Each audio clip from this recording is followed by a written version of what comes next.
Good day, it's JJ MMA. Today we are going to be doing a recap of UFC Perth. And as you may tell by the somber start of the video, I'm not happy with the results of the main event. So, I'm going to toughen up for this recap video, and we're going to be recapping UFC Perth from the early prelims to the main event, starting with the early prelims. Don Marfan versus Cody Steele. Not gonna lie to you, I was asleep for this one, but I did catch the replay. Great submission by Cody Steele. He's good. He's good in the grappling.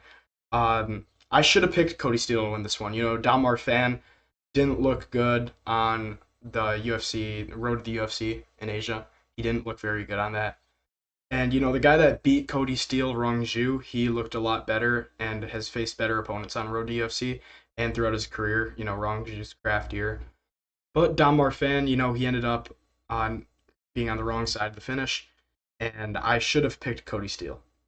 So, bad pick by me. I was asleep for this one. But I watched the replay, and, these aren't the strike numbers also. That goes without saying. These aren't the strike numbers, even though Don Marfan, I do think, still has a decided advantage of than Cody Steele over the strikes. In the striking game, I mean. So, yeah, there you go. We move on. Jonathan Micallef versus Temba Gorimbo. This was a close one, but Jonathan Micallef won. Shouldn't have been a split decision. A lot closer fight than many would have thought. Grappling by both. I was asleep for this one again, but we watched a little bit of the replay, and Jonathan Micallef did do enough to win. It shouldn't have been a split decision. Clear 29-28. And if we look at the rounds right here, I think Temba Gorimbo won round one, and then it was just takeover by Micallef from there. These are not. Wait a second. Hold on. Oh, never mind. It's in favor of Micallef. I forgot. Yeah, 4-5 on significant strikes in round two. You know what? I'm starting to think that this may have been a closer fight than I thought. Never mind. I think, no, Micallef won a close round one, and then Temba Gorimbo won round two, and then round three went to Micallef pretty easily. So, yeah, there you go. 45 significant strikes in the round for Micallef. He's a good prospect at welterweight, This guy, he's probably going to be a staple of these Aussie cards. And, yeah, good pick by me. Micallef gets it done. We move on. Party time, Wes Schultz gets the finish. I thought that Ben Johnston was going to get it done. I thought he was going to be good enough to craft up a submission win, but Wes Schultz did it in round three. And once again, I was asleep for this one, but I watched it because it was a finish. And Wes Schultz, he got it done. The looks of it, round one was won by Ben Johnston off the striking. Round two looks like, oh no, Wes Schultz knocked him down. I forgot. I did see that. Yeah, round two, Wes Schultz knocked him down. If you're getting knocked down by Wes Schultz, and I know Ben Johnston's a short notice opponent, but he shouldn't have been. You can't be getting knocked down by Wes Schultz. But good performance by Wes Schultz. He saves his job. Good job by him. We move on. Oh, and also I'm 1-2 on the card so far, as you can see. We move on to the next one. Colby Thicknesse. Now, I knew he was going to get it done. It was a close fight, 29-28, and a lot of people were doubting it. A lot of people were scared for Colby Thicknesse. I wasn't, and I knew Vince Morales was crafty, and he has a lot of close fights with good fighters. However, I knew that he wasn't going to get it done. I called it. I just knew that Colby Thicknesse was going to get this one done, and the only opponent that he's lost to is Alexandre Topuria. And I know Alexandre Topuria might have dominated him. However, Colby Thicknesse winning was kind of a given in my opinion. Colby Thicknesse, he did enough to win. He didn't impose the grappling. Never mind, 0 for 6 on takedowns. But, he did reverse one of Morales' takedowns, I guess. Morales, crafty grappler. The strike numbers are similar. I do think that Colby Thicknesse's striking had more of an impact on Morales. Colby Thicknesse, he's a really underrated prospect, and he's once again going to be a staple of these Aussie cards. Honestly, the fight could have went either way, but I'm happy Thicknesse got it done. You can do a lot more with him in the division, and another bantamweight prospect. I don't think he's nearly on the level of the other guys that are bantamweight prospects. Yeah, I mean, when there's guys outside the rankings like Ethan Ewing and Alexandre Topuria, it's hard to say who's a bantamweight prospect and who's not. And, you also got guys outside the rankings like Bryce Mitchell, who's quite good. So, we'll see him fight on June 6th. But anyways, we move on. Colby Thicknesse gets it done. We're 2-2 on the card. Taking Gerald Meerschaert, GM3. Now, we love Gerald Meerschaert. Even though he does get out there and get chin most of the time, we love GM3.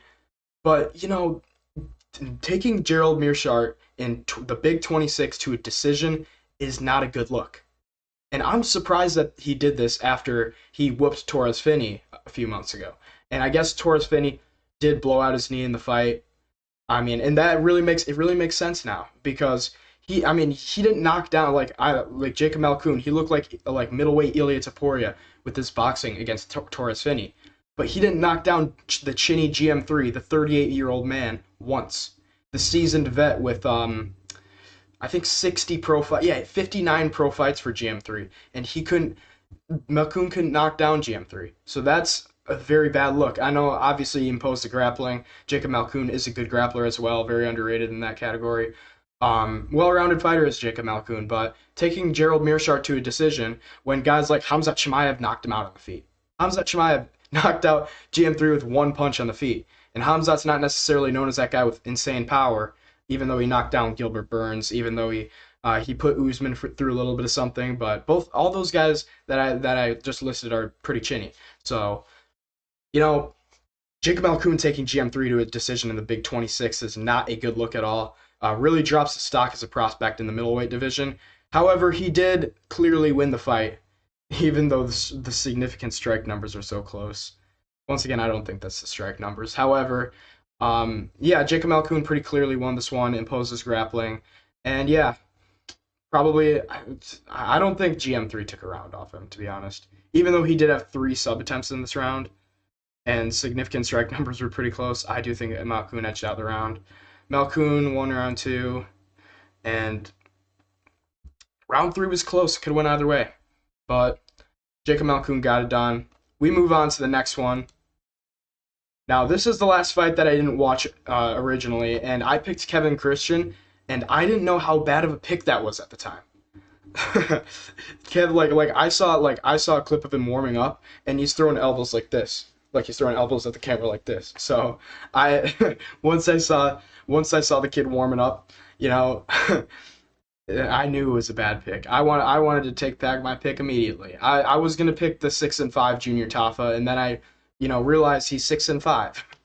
But I should have went with my gut and picked a Tafa bro here. Junior Tafa, once again, he saves his job in the UFC. You got to cut Kevin Christian.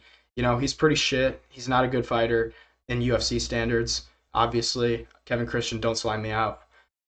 But Junior Tafa got a hilarious TKO here. Just turned Kevin Christian around. Gave him back shots from the back of the head. Not to the back of the head, but like around the back of his head. Okay, I'm having brain fog here. The main event really got me messed up. But Junior Tafa got it done. Great performance from Junior Tafa. We move on. 2-3 on the card, I'm pretty sure. Wait, hold on. Got this one right. 3-3. Pretty sure 3-3. We move on. Cam Rowston versus Robert Bryczek. Cam Rowston dominated the fight. He dominated the fight. He had a much easier time with Robert Bryczek than I thought he was going to have. I thought Robert Bryczek might have been able to give him troubles on the feet a few times. But no, he wasn't. Cam Rowston imposed his grappling quite well and did kind of lay on him at times. Excuse me. But regardless, Cam Rowston with a masterclass performance over Robert Bryczek and dominated him. He dominated Robert Bryczek. We got this one right. So 4-3 on the card. Great performance by Cam Rowston. I think it might be time to give him a bump up the middleweight division. You could throw Cam Rowston in the rankings.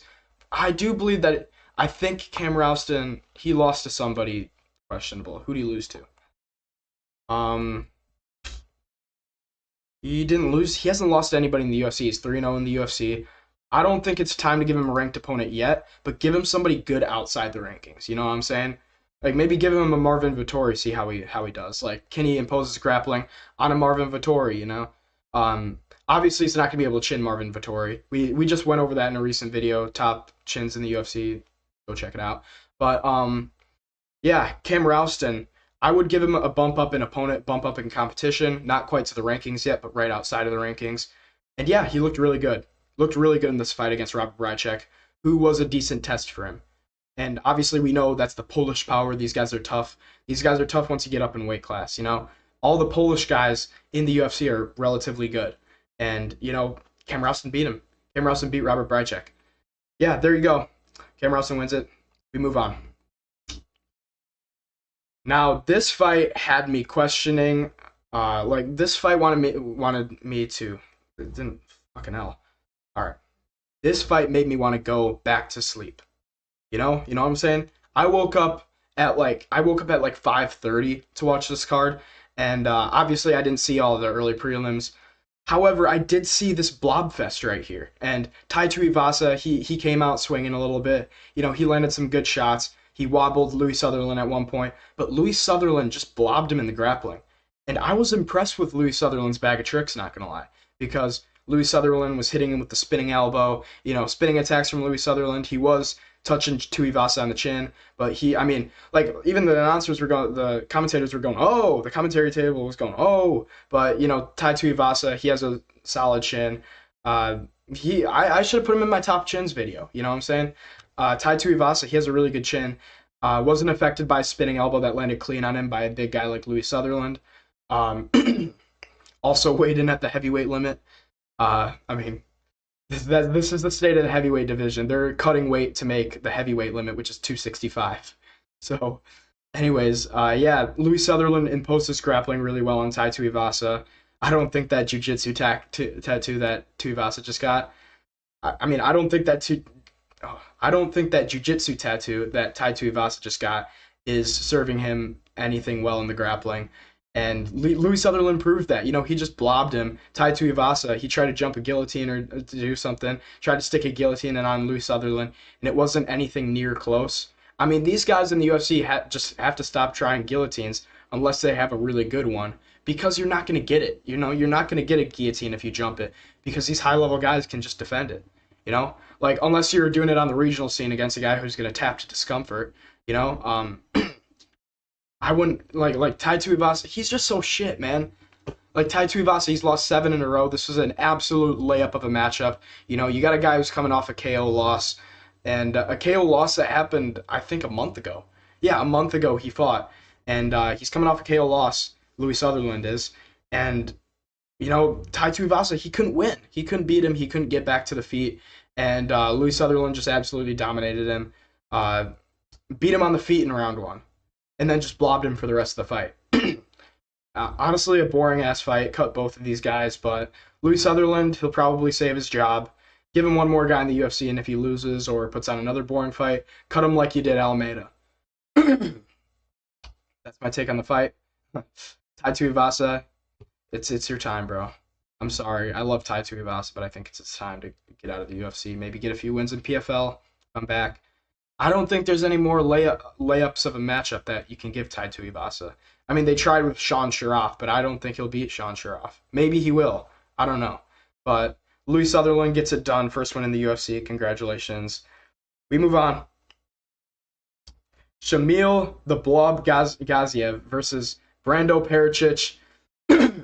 Brando is a danger at heavyweight. All memes aside about Shamil Gaziev and his mouth breathing. I mean, come on, he was out there like this.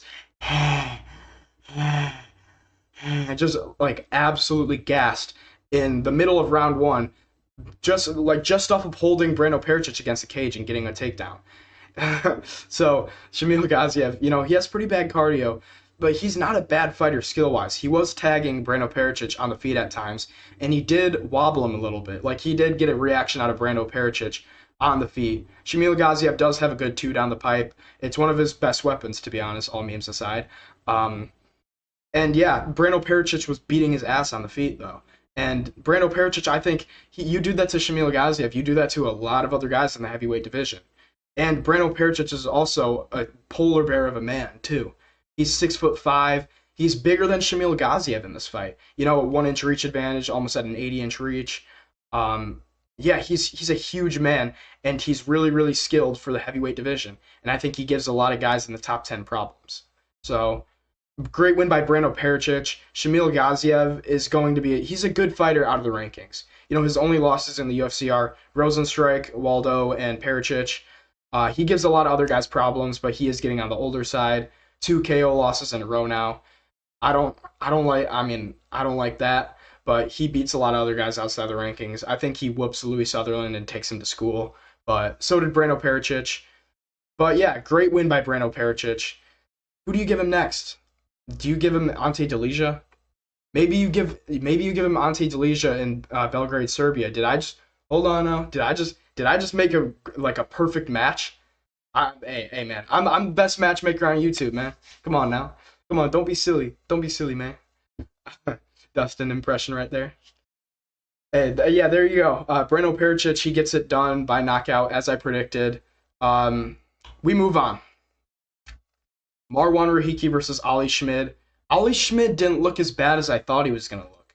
He actually looked decent until he did. You know what I'm saying?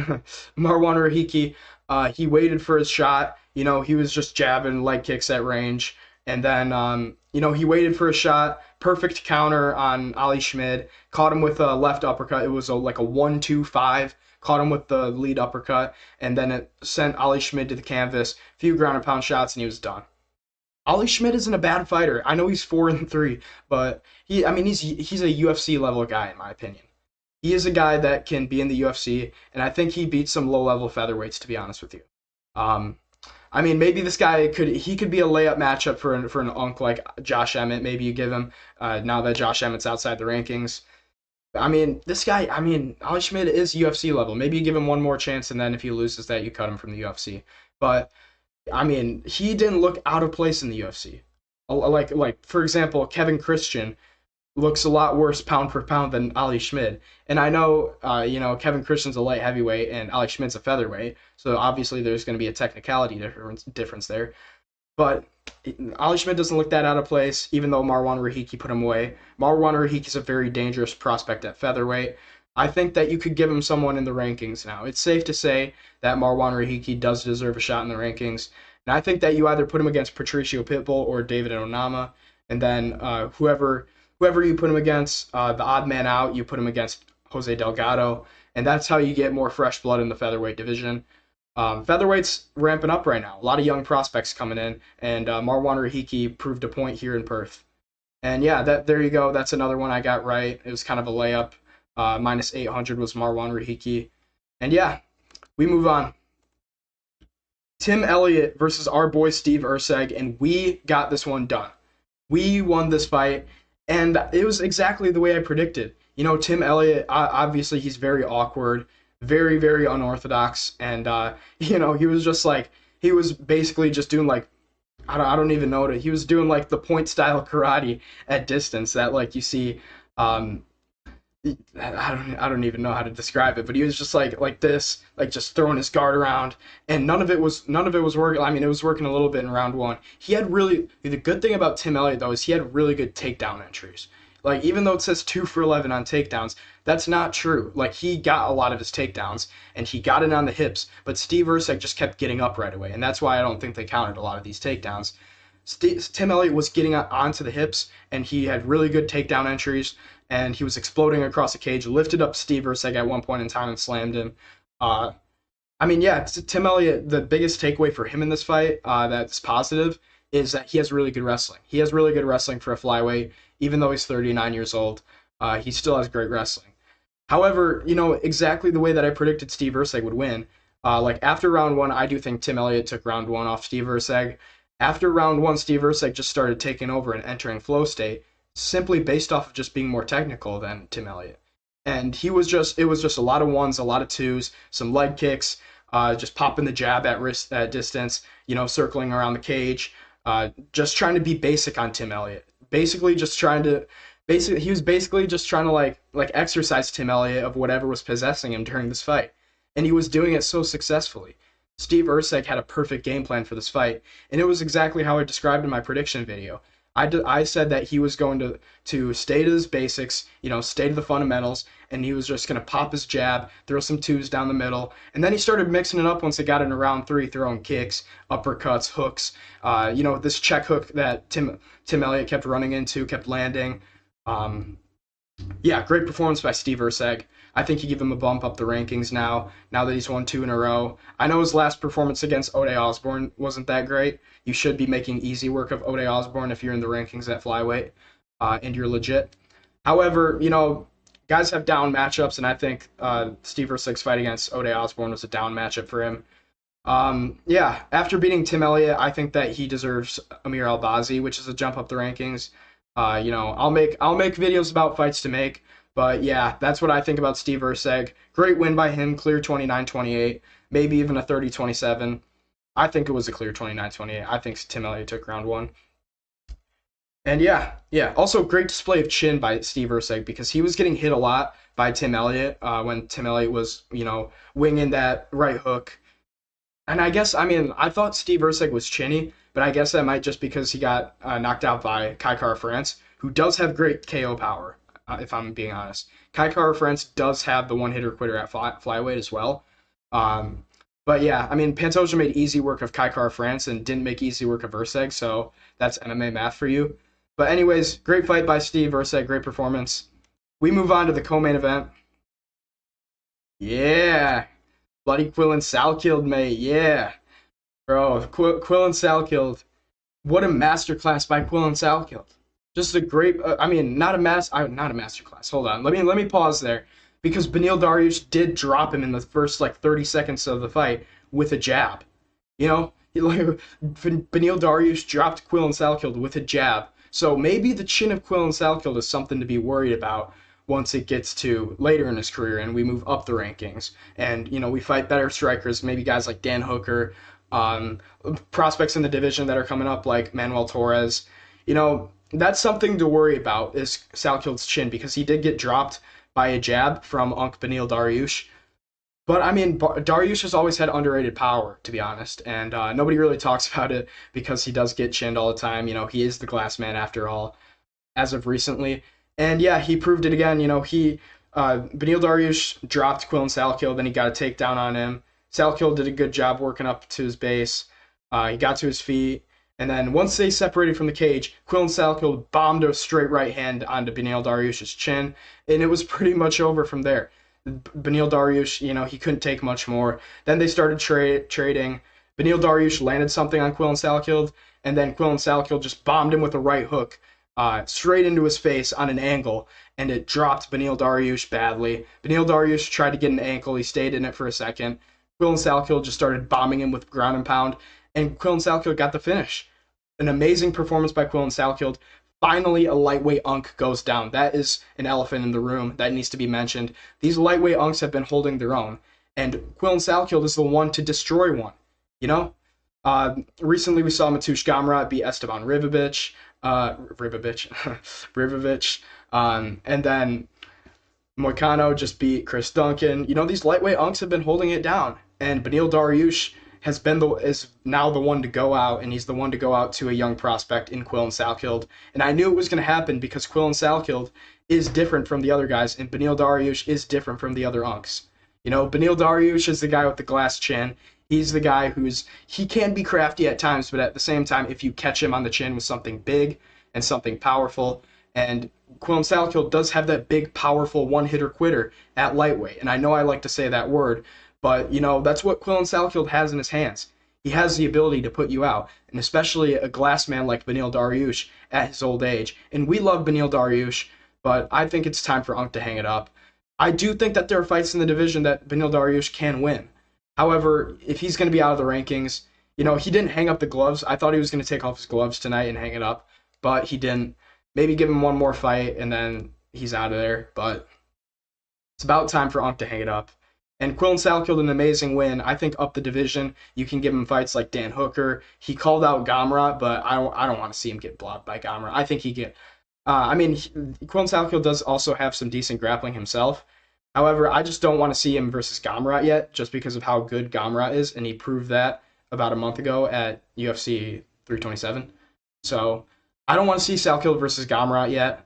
I do want to see Salkilld versus Dan Hooker or someone up the rankings like that. Maybe a Rafael Fiziev in Azerbaijan. That's coming up in a little more than a month. Yeah, it's coming up in 2 months. The Azerbaijan event. Maybe you give him Rafael Fiziev, which is a little jump up the rankings. These are just ideas. Obviously, Moicano doesn't want an up and coming prospect anymore. Maybe you do Moicano versus. I'll talk about all the matchmaking in a matchmaking video if you guys want it. Let me know in the comments down below. But a great performance by Quinlan Salkilld here.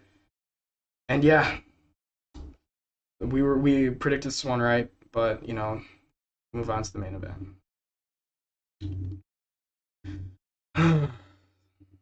JDM versus Carlos Prates. I mean, Carlos Prates is a badass, bro. Carlos Prates is a killer. Great win by Carlos Prates, by the way. But it's so sad to see JDM go out. And JDM, he had a good round one. I think he won round one, to be honest. Even though Carlos Prates did hit him with some bigger shots.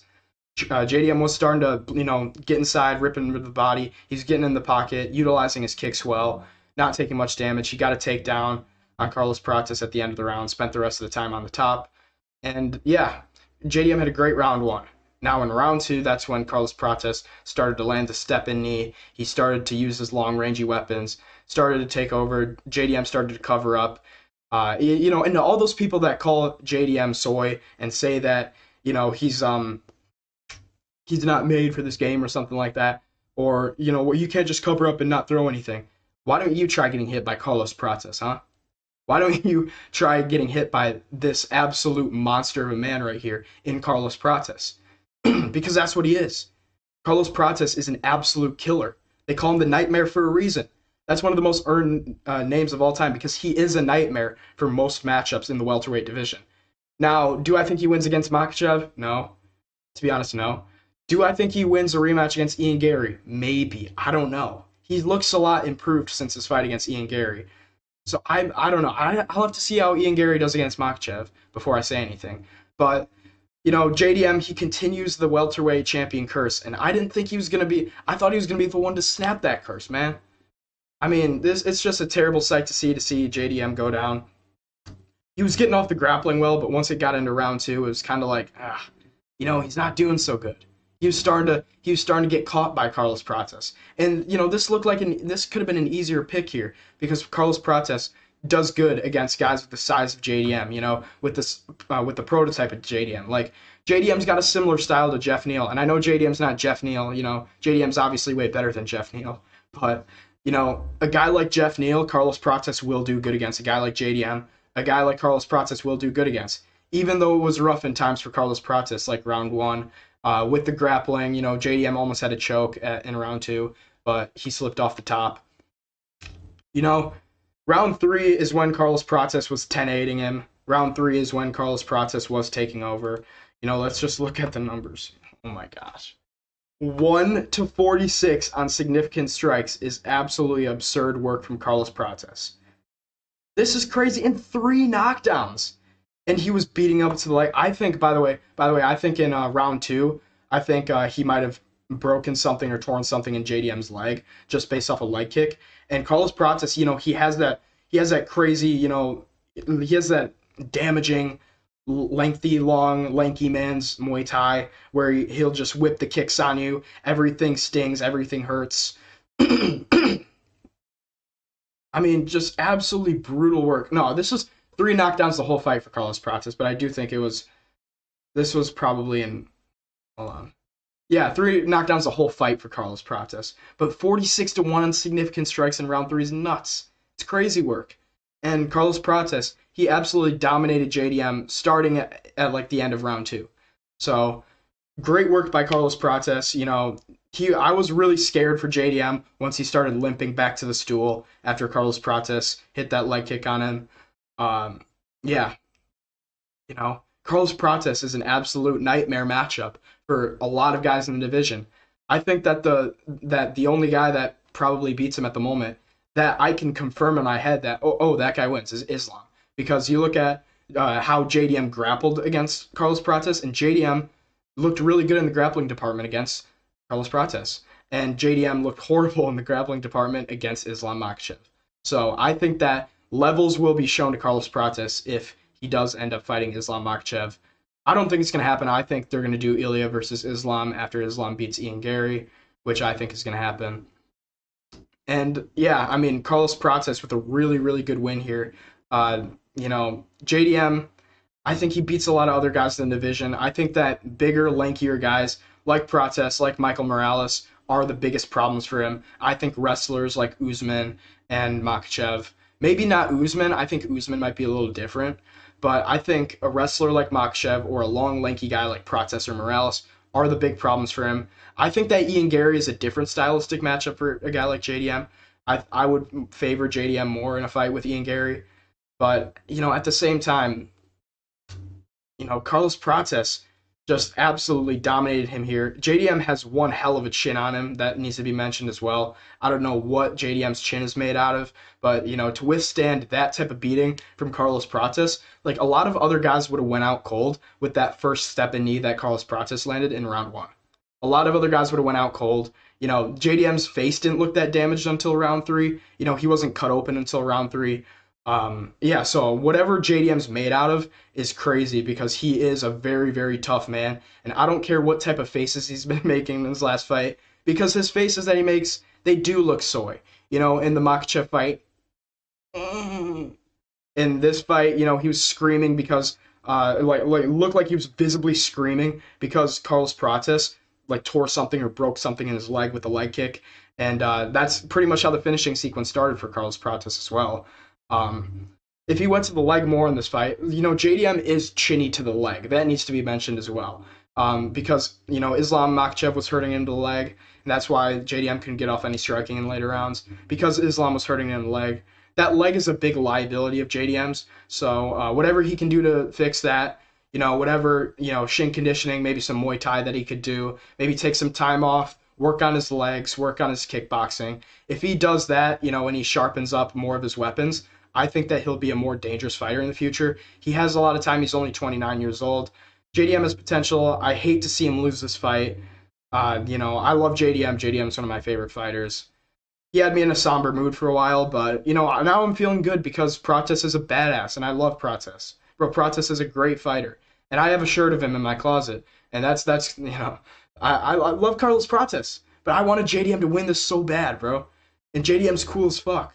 JDM is actually so cool as fuck, bro. Because, he walks out to TNT, and it's like, JDM, yeah. And then you, hear him talk shit in a press conference for one time when Ian Gary's son was planting the M&Ms around him to try and distract him from his weight cut. The little bitch Ian Gary is. That needs to be mentioned as well. However, and JDM was like, I don't think that's Ian's son. Yeah. I don't think that's Ian's son. Bro, I love JDM. JDM's so cool, and it's so sad to see him get finished. I hate it. But Carlos Prates is a GOAT. I don't think he stands a chance against Islam Makhachev, though. That's a talk for another video. Great win by Carlos Prates. JDM will be back. He's only 29 years old. He's got a great future ahead of him. And yeah, JDM, I was about to say JDM gets the win. I wish. But Carlos Prates gets the win. Great win here by Carlos Prates. I think the card was pretty decent. I give this card like a 6.5 out of 10 just because the start of it was so boring. And until the Pericic fight, it didn't really get interesting until the Pericic fight. Once Pericic fought, it's like, oh, okay, we got something. I got loud for that one, and my mic was cutting out on stream. But yeah, we fixed the stream up, and nothing's glitching anymore. So yeah, make sure to tune in the next stream. We're gonna stream for UFC 328, or I might be out somewhere to watch it, but I don't know. I'll probably still be here. I'll be streaming live for that one, and it's gonna be a really good card. That's gonna be the best card of the year. So make sure to tune in to that stream next Saturday. Like and subscribe. Thank you for watching. I'll see you later. Goodbye.